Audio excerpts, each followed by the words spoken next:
Welcome back. In this video, you will learn how to create a key and door functionality in your game where once you hit a certain trigger, another event will be triggered. So for example, the door will open. So if there was something in the way, so let's say the door was in the way and we couldn't get through to the next level, we would have to find the key first and then the door would slide open. Okay, so that's what we're going to implement in this video, and we're going to look at gizmos as well. This little keyword that you can find here. And gizmos are super powerful. You will learn about it in this video. So let's get started. So the first thing that we are going to do is go ahead over to our scenes, and I'm going to use the movement scene once again and duplicate it. And I'm going to call this one door scene. So let's go over to the movement scene. Let's get rid of the cube and the player, and let's drag our player prefab in there. And let's also make sure that the camera has the right angle in comparison to the player so that we can see the player and the platform properly in the game. Okay, so in the door scene, what I want to have is of course going to be a door. So let's go ahead and create a door first, and let's just create a cube here. 3D object cube. I'm going to call this one door. Now let's change the scale up a little bit. So 4 and 4. And by the way, let's reposition the door. So let's set the transform to 0, 0. And by the way, here in the scene, like so. So now the door, let's change the scale to 4 and 4.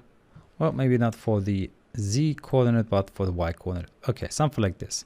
Okay, so this will be our door now. And let's also change the position to 2. So now it will be just on top of the ground. Now let's give it a little bit of a material. So something a little nicer. You can use any color you want. I'm just going to use this blue-ish color here. Now let's give this door a script. So let's go ahead and create a new script. I'm going to call this one door. All right, and then let's open up the door. Now, when it comes to this door, I need to have a couple of values. I need to know how quickly the door will be opening, and I need to know the unlocking speed of the door. Let's say I have the key and I need a little while to open up the door. Then I need to know how long that time will be. Then I need to know how long the door needs to unlock. So for example, slide down. And then I need to know if the door is unlocked or not. So let's create those variables. And you can see here, I'm using serialized field with a bunch of private float values, and the Boolean for is door unlocked. Okay, so the unlocking speed will be set to 2, which will be the time to unlock the door. And then the time for the door to slide away will be the unlocking time. So what I'm going to have here is going to be the unlocking speed. So how quickly can the door move? And then I need to know how long it takes to unlock the door. So let's say with the key. Okay, so now let's create a method that will allow us to actually unlock the door. So public void unlock door, like so. And I'm going to make sure that the is door unlocked will be set to true. Because if that value for the variable here is set to true, we know that the door is unlocked, and we can do that by using this method. Now, inside of our update method, let's check if the door is unlocked. So if is door unlocked, if that's the case, then let's change the unlocking time to be whatever time has passed. So time dot delta time. So whatever time has passed since the last iteration of the update method. And then let's move our door away. So translate the transform position. Translate doesn't mean translate one word into another, but it just moves the transform into the direction and distance of the translation, meaning that we are simply moving our item. We're translating the position of it. So translate, and we need to say where we want to translate it to. So I'm just going to say use vector 3 down, so translate it downward. This vector will just be, if you hover over it, 0, minus 1, 0. So 0 for the x coordinate, minus 1 for the y coordinate, and 0 for the z coordinate, times the time that has passed, so since the last call, multiplied with the unlocking speed. So however fast we unlock something. So this will now move our door downward. And now what we need to check, by the way, we need a semicolon, of course. Now we need to check if the unlocking time is over or not. And by the way, I'm realizing that I am using a capital U here. I shouldn't do that. Let's quickly check that and change it. So the unlocking time, once that is less than 0, then I want to make sure that the game object will be deactivated. So the door will disappear. So meaning that once the door is traveling down for whatever this time is, it should disappear. So let's make sure that the current game object is set active is set to false. Okay, so now let's save the script and let's make sure that we assign it to our door. Okay, so click on your door game object. You see there's a bunch of components already. Let's add another one. So the door script. So you see we have the unlocking speed and the unlocking time. So now let's run the game and click on this is door unlocked. And you can see that the door is disappearing and it's off. So it's disabled. It's not visible in the game anymore. It's still in the hierarchy, but that's pretty much it. So now let's make an asset out of this, a prefab, so to speak. So let's drag the door into our prefabs.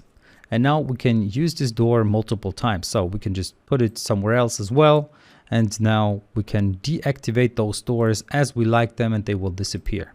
So that is fine as it is, but unfortunately that isn't all. So what I would like to do instead is I would like to be able to touch something and that something will then trigger for the door to be closed.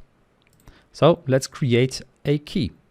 Therefore, I'm going to create another 3D object here, another cube, and I'm going to change the scale a little bit. It should be a little thinner. So here 0.35, and by the way, let's also reset the position. Here's 0.35 as the size. Let's change its position a little bit. So this will be my key here. Let's also give it a little bit of a material. So resources, materials, prototype, and I'm using this yellowish color. Okay, so this will now be my key. And once I touch this key, it should open the door. So that's at least my goal once I collect it. Let's also add a little bit of a rotation so it looks a little cooler, because otherwise it's just another box that is in there. Without a rotation, it doesn't look as good. So just add a little bit of a rotation and then make sure that the box collider of this cube, which I'm going to, by the way, rename to key, is going to be activated for the isTrigger property. So here isTrigger needs to be activated. So now let's go ahead and create a script for the key. So create and C# script key.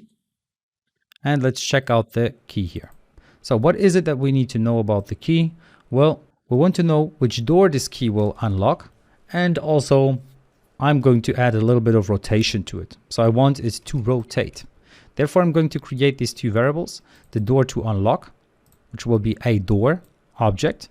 So it's using our class door, which is our door here. So we want to know which door we want to unlock, because then we can access this method unlock, which will just set the door unlocked to true. That's why we need to use this private door to unlock here. And then I want to rotate the key with this certain rotation speed. So in the update method, I can just use the transform rotate method. So there's this method rotate, which will rotate an item. And I can say in which direction I want to rotate it. I'm just going to say vector up with whatever time has passed since the last update method call, multiplied with the key rotation speed. So this will just rotate my key now. And now what I want to happen, once the player runs towards this key and touches the key, I want to unlock the door. So please go ahead and try to implement the code yourself. So pause the video and try that. Okay, so I'm going to use the onTriggerEnter method. I hope you came up with that. And here I'm going to check if what I am touching has the tag of player. So if the player is the one that collides with the key, I want to run some code. So what I'm going to use is, I'm going to use this door to unlock and unlock its door. So what's going on here? Well, if you came up with that, good job. If you didn't, no worries, because I didn't really explain this concept yet.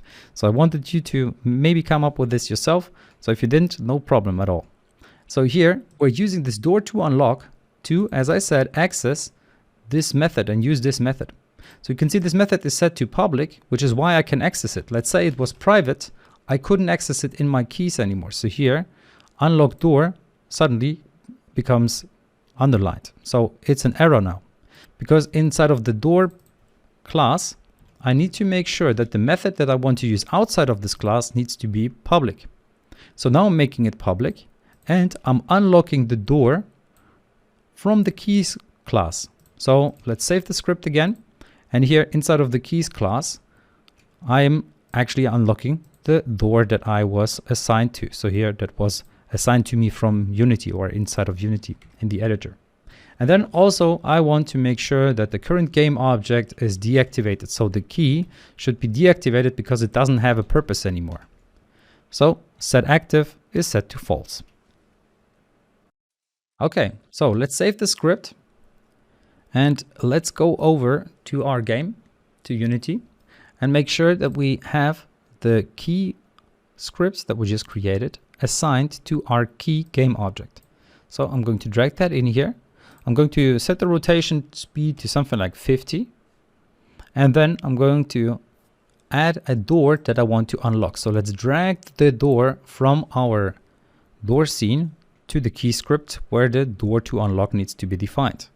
So you see here, we're not dragging in the game object itself, well, even though we dragged it in, but what it takes is it takes the door script. So you can see there's this little hashtag, which just means that it's using the C# script.